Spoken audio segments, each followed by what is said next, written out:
Hi guys! Welcome to another mini vlog. Samahan niyo po ako ngayon sa isang exciting na adventure dito sa Washington DC, ang capital city ng United States. Nandito po tayo ngayon sa National Mall.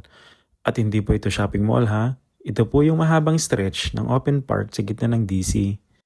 Dito makikita ang mga sikat na landmarks tulad ng Washington Monument at ang Lincoln Memorial.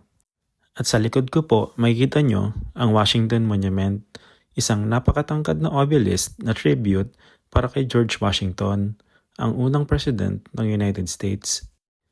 Nandito naman po tayo sa Lincoln Memorial para sa isa sa pinaka-iconic na president ng United States, si Abraham Lincoln. At ayan po, nakaupo siya sa gitna ng malaking marble building at sobrang solemn ng lugar. At syempre, hindi kompleto ang DC trip kung hindi mo makikita ang White House, ang official na tirahan ng presidente ng Amerika. Hindi po pwedeng lapitan ang White House, pero sobrang surreal sa feeling na makita ito ng personal. Dahil laging sa balita or sa pinikula lamang ito nakikita.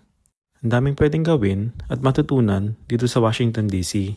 Hindi lang siya political center, isa rin siyang napaka-rich sa culture at history.